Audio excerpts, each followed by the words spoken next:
Okay, good morning. We're going to draw Johnny Depp today. Now I even have paper.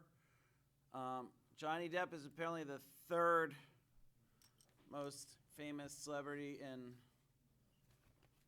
the world or something. Who's the second and first? That would be, they have Chris Evans is number 2 and Barack Obama is number 1. The Rock is the most popular. The Rock? I don't know. Oh wait, Barack Obama or Barack Obama, yep. I'm saying So, The Rock is more popular. okay, so let's make this look like Johnny Depp. That's our goal. You all recognize him. You've seen him in various Disney pirate movies. So remember, this is a placeholder. It is not his head shape. So just make up, something. That just tells us where his head's going to go on the picture plane. We're going to do a couple measurements. We want to check and see if his eyes are in the middle. And it's hard to tell where his skull ends, but I'm going to guess right about here.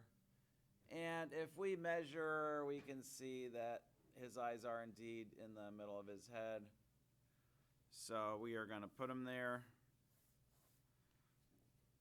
These are the same steps that you'll be using for your self-portraits. Now we're going to look at his eye spacing.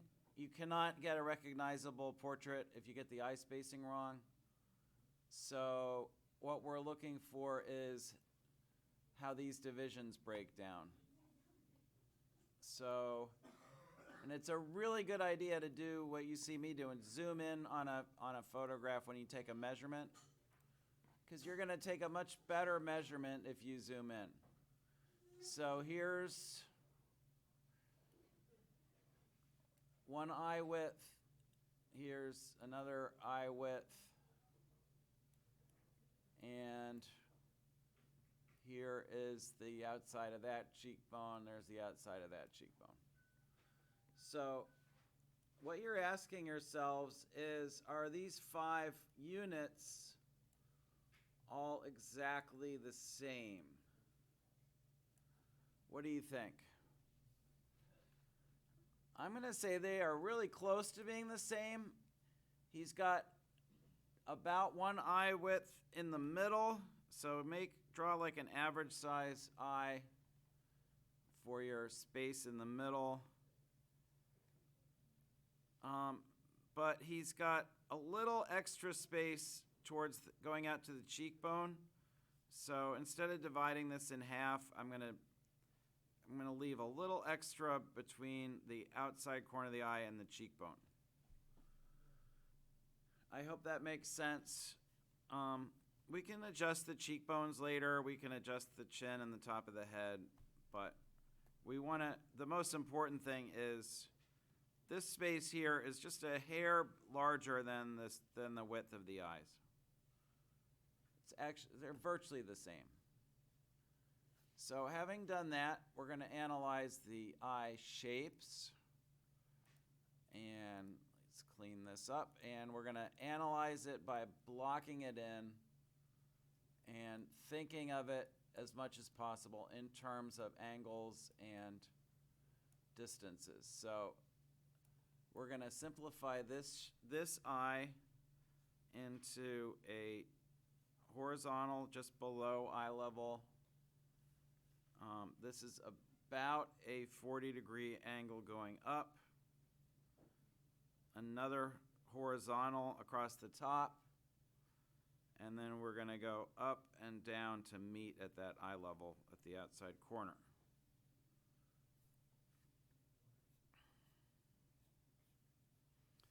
I'm trying to break you of the habit that everyone has of making eyes like footballs. It's not a football, and the sooner you realize that, the better your portraits will be. I've probably told you this like 7 different times already, but there's a reason why if Johnny Depp was at the Hard Rock Cafe at the same time you were there, and he didn't want you to recognize him, he would put on sunglasses. Because the exact shape of the eye and the eyelids are one of the main tools we have for recognizing each other.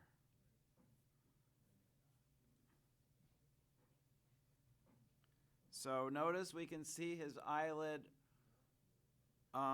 quite a lot of his eyelid towards the inside corner, really none across the top, and then a little bit peeking out at the outside corner. And that's going to hold true pretty much the same on the other side, although there's a little more showing at the outside corner on this side.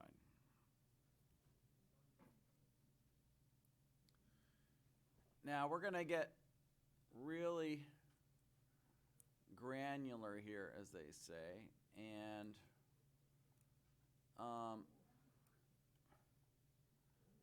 I want everyone to notice how much space there is between the lash line and where the whites of his eyes end. And I think I've sort of unconsciously done what most of you do, is I've drawn the lash line because my eyes look a little big, so I'm going to draw where the whites actually end a little above that.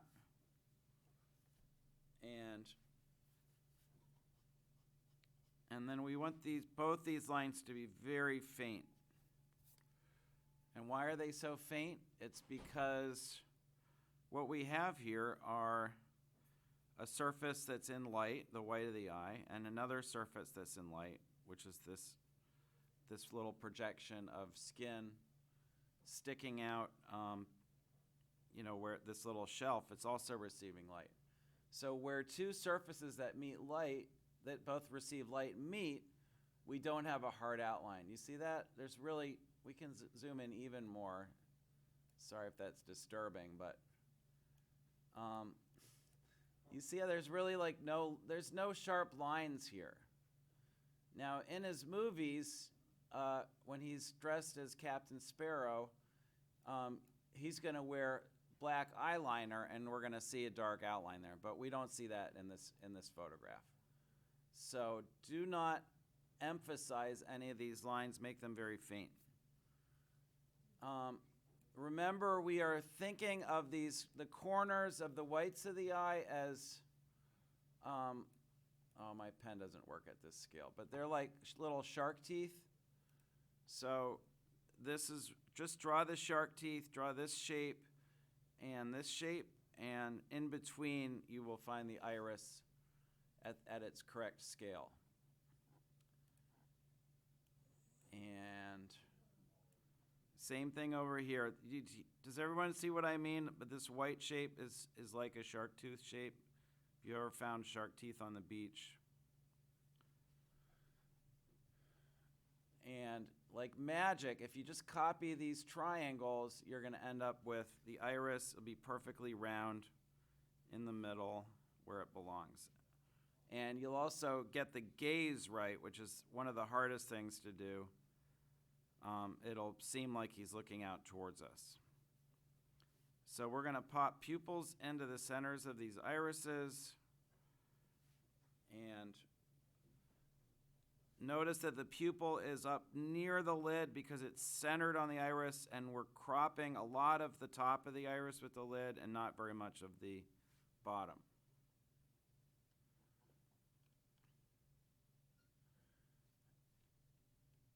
And we can already, amazingly, just with the eyes, you can almost start to recognize them a little bit. But that's how important eyes are, because they are one of the most variable features. So here's this little shadow of the inside of the eye socket, which merges with his eyebrow.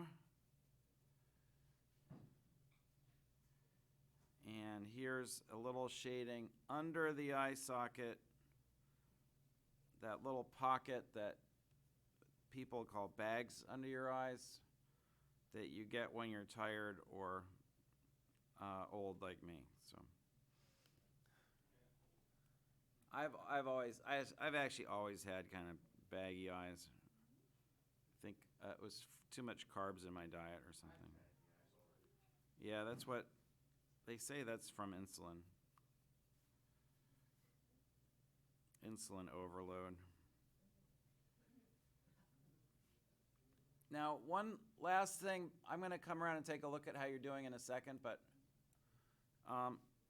notice that the bridge of his nose here to here is relatively wide compared to most of you, so that's going to be part of getting a resemblance here.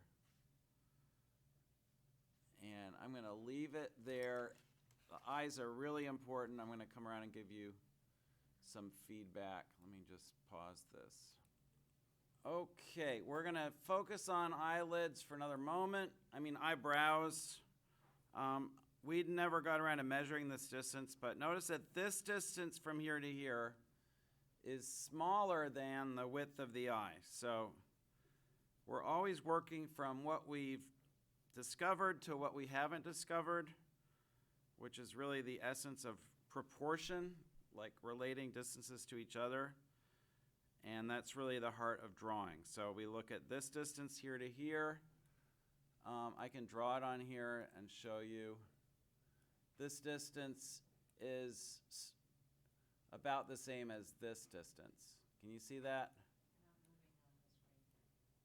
On, is it going? Okay. So this and this are about the same. Now our next step is length and width of the nose. And here we have a little bit of a surprise, don't we?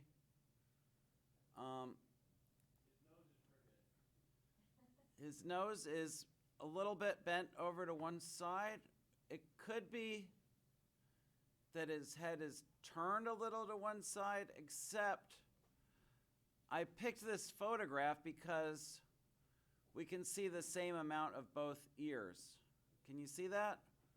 So that really should be our clue that he's facing us.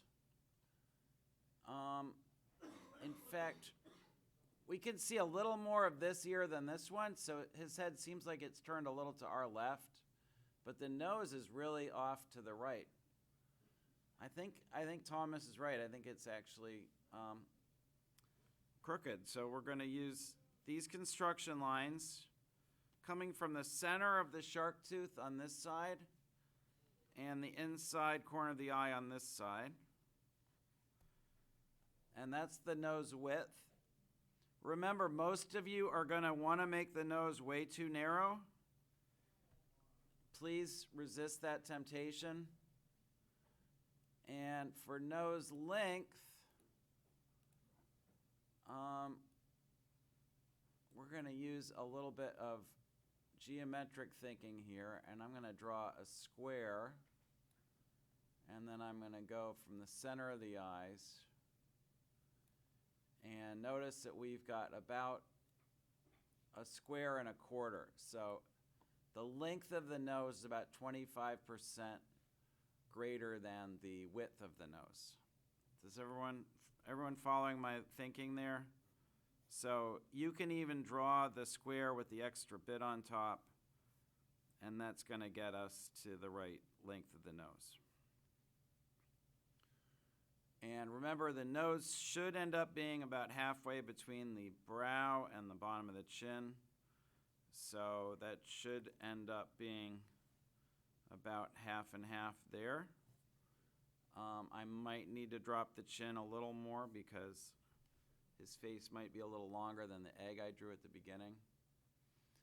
Now, most of you, even me looking at this, were like, oh, how could his nose possibly be that wide? So I'm going to ignore my construction lines, and I've seen a lot of you do this, and just draw the nose about as wide as I think it should be, and that's not going to be right. So when you do some measuring, sometimes you have to set aside your preconceptions and just follow the measurements. Please force yourself to make the nose fill this box that we created, beginning with this kind of broad seagull shape for the tip of the nose and the merging with the nostrils. And finishing with the parentheses, which stay inside this box like that and like that.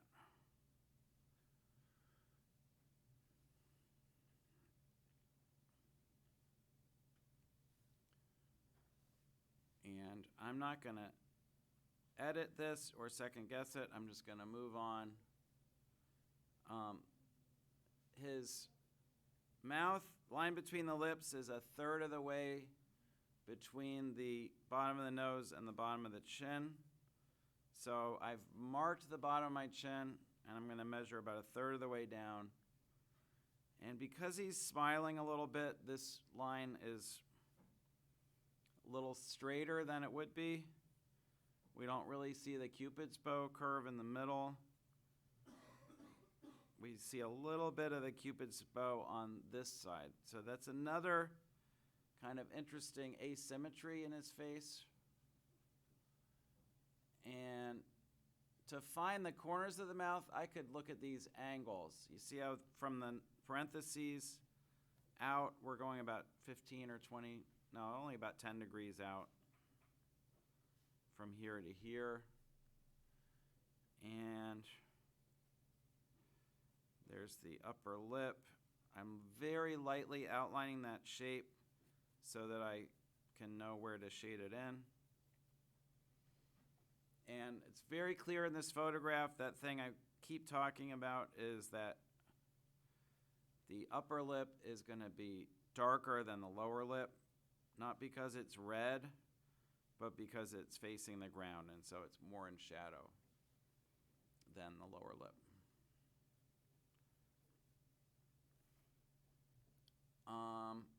His chin is very wide. His chin is wider than his mouth.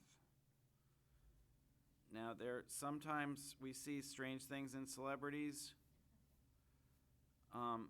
He's famous partly because of unusually masculine features. So this kind of, he's got a very boxy kind of wide chin and jaw, which is not typical. It's almost a caricature of a dude. Very, very strong jawline. But yeah, you don't usually see a chin that's, you see what I'm talking about? The outside of his chin is wider than his entire mouth.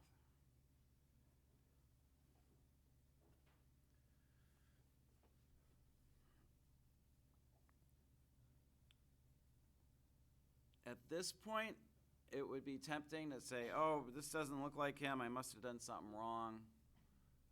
But I'm going to just push on because we don't do too much editing until we finish our first draft. And that applies to your self-portraits as well. So we're going to sketch these parentheses for the cheekbones.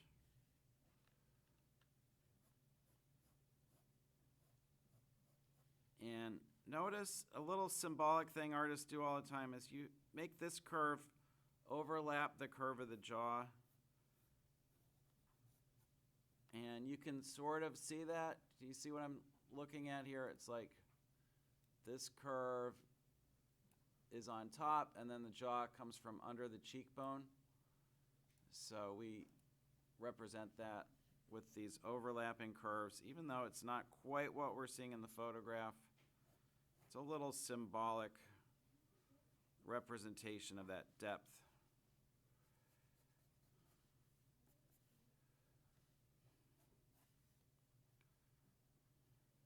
His neck is almost as wide as the angles of his jaw, which is what we've learned to expect. And now before I proceed with the head shape, I'm going to zoom out a little bit. And I can see I really do need to add a little more depth to his chin. His chin is not only wide, but very, very deep.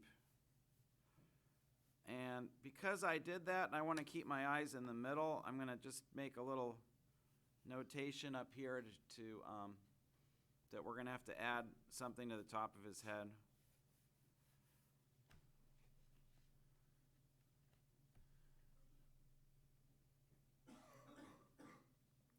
And remember, we look for the ears to be level with the bottom of the nose and the top of the eyes, but he's just dropping his head down a little tiny bit, so that's going to raise the ears. So we're going to bump the ears up to about here, and then they go up slightly above the eyebrows.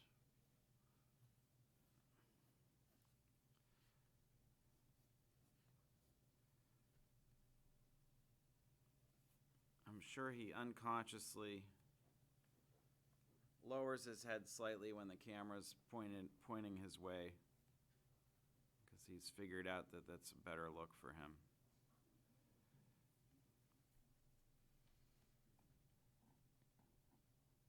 Now, the internal details of the ear are challenging from the front because they're all foreshortened, but we're going to draw the earlobe,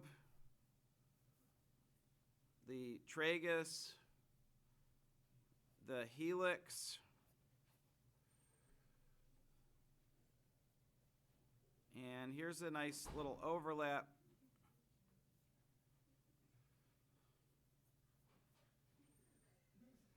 And a little bit of shading here. So don't sweat it. We don't need a ton of detail here, but let's get helix.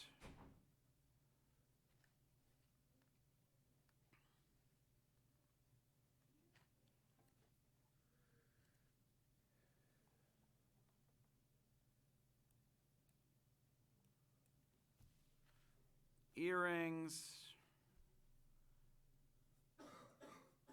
Earrings.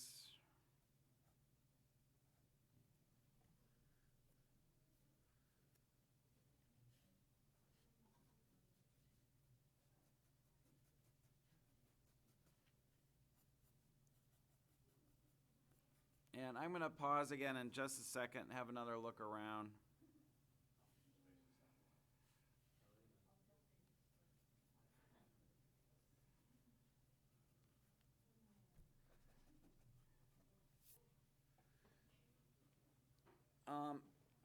We can't really hope to make it look much like him without his hair, so let's, he's got a pretty high forehead. He's got a very high forehead, don't you think? That might be worth measuring. When something looks unusual, like a proportion, we might want to measure it just to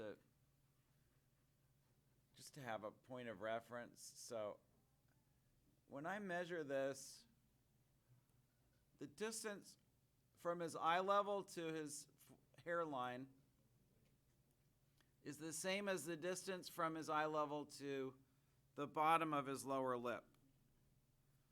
I hope that kind of measuring is starting to make sense to you, and it's something that you can learn to do by eye, but you can also just take a piece of scrap paper.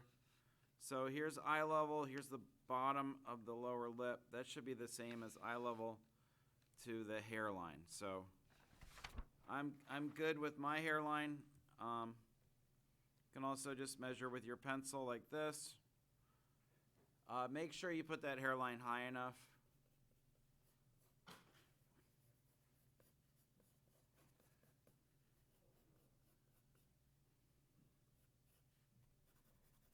Shading.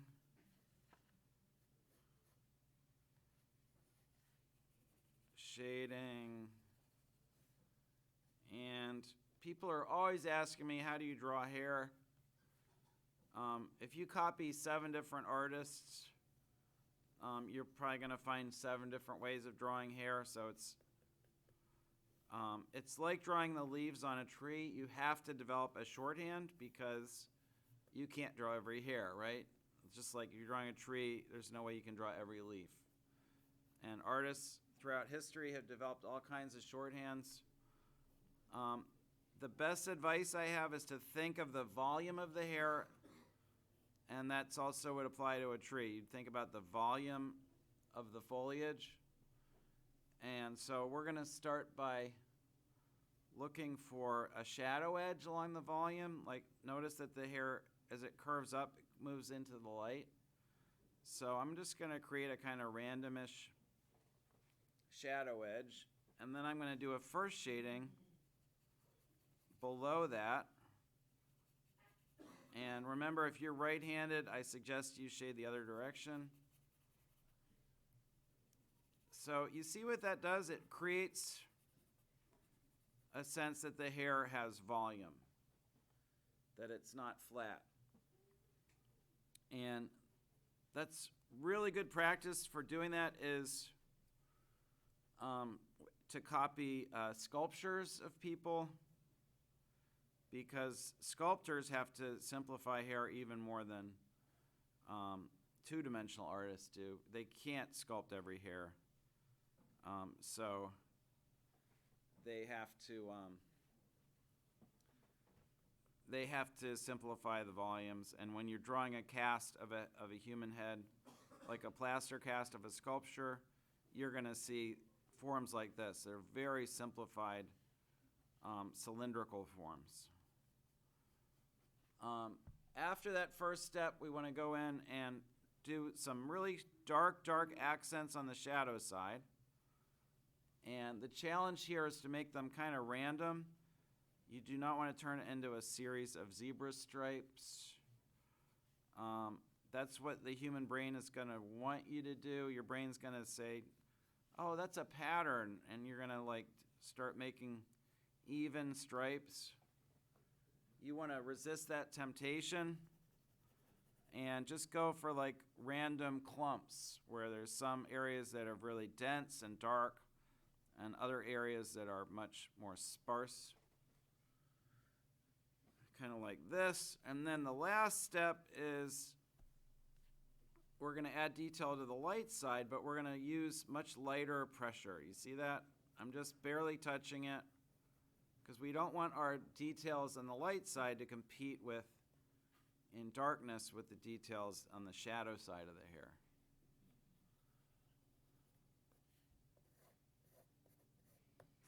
And you'll notice that the hair really did help give us more of a likeness. The last step in getting the likeness is going to be to add a few halftones. Remember, halftones are not as dark as shadows. They are just, there are areas in the light that are receiving a little less light. So like this is an actual shadow on the tip of the nose, but this is a halftone along the edge of the nose. Most beginners are going to make these the same darkness, but we want to make sure that keep the halftones much lighter than the shadows. And this is starting to move into shadow over here, so I'm going to let myself go a little darker on these creases. And on this side, though, this is halftones, so I'm going to go much lighter. Always just talk to yourself. Be able to say to yourself when you're drawing a halftone and when you're drawing a shadow, and keep them different.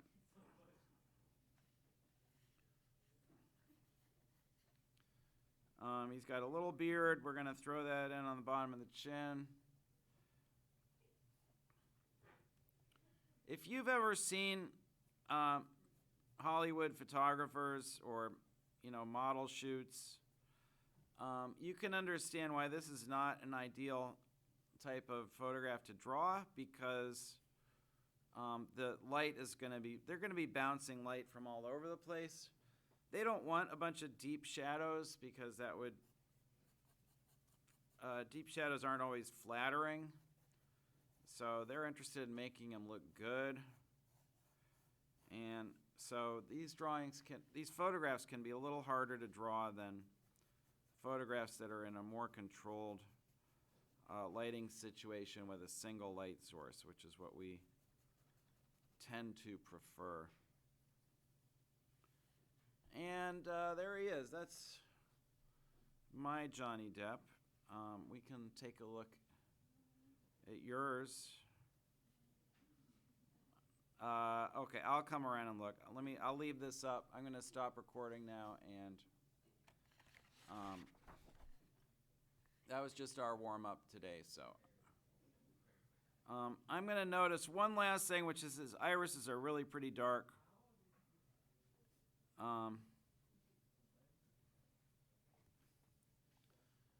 And I probably made his face a little too wide, but I tend to do that. I can just shave a few pounds off him by bringing these outlines in a little. And yeah, that'll have to do it for me. Thanks at home for watching.